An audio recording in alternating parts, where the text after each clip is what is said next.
I flare up to places that didn't have flare before Japan.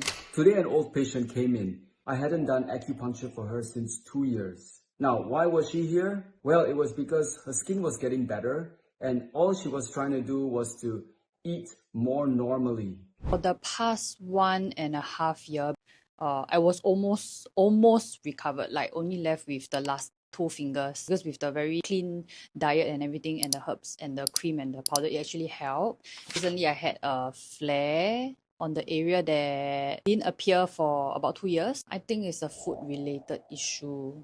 Today, Ying will try to share a little about how she tried to introduce normal foods into her diet and how it wasn't that easy. She also shares about how she tries to incorporate cheat days. Listen on to find out what works and what does not work.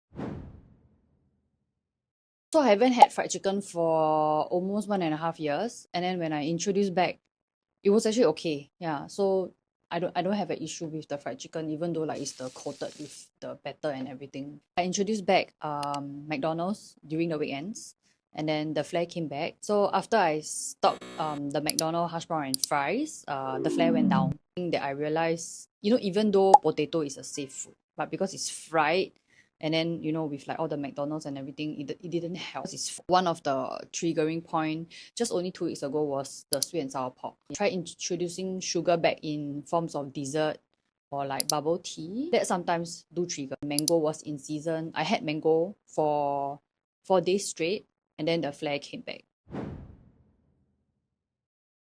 Somebody would like to introduce like normal diet back to his or her diet. Just Monday to Friday clean diet itself, it doesn't work. You still have to do your clean diet, but introduce the food probably in like after you have your clean diet for 2 to 4 months, and then introduce the food and then look at how the food give a reaction to your body. So if it doesn't trigger like a flare or a reaction, and then you can continue but not on a daily or weekly basis. So like let's say if the McDonald's potato doesn't work for me, and then if let's say I really want to eat it, I will probably do it in another 3 to 6 months. Because when my diet is clean, I can do something that is not clean. So then only 3 to 6 months, I'll do the not clean like food into my diet, and then go back to my clean diet again. Maybe like a cheat week out of like 3 months. So 3 months, but you only have 1 weekend that is your cheat week. Yeah, so that works. Recently I had a flare on the area that didn't appear for about 2 years. I think it's a food related issue, because like I introduced like a dish that I didn't have for a long time, and then it came back, and then the flare didn't go away for 2 weeks. So like it took quite a while to recover. That's why I came back. So I went Japan in December last year. My skin was almost no itch, I believe because of the weather. And then I had everything you can have in Japan, like ramen, udon, cake, pastry, bread, yeah, for 3 weeks.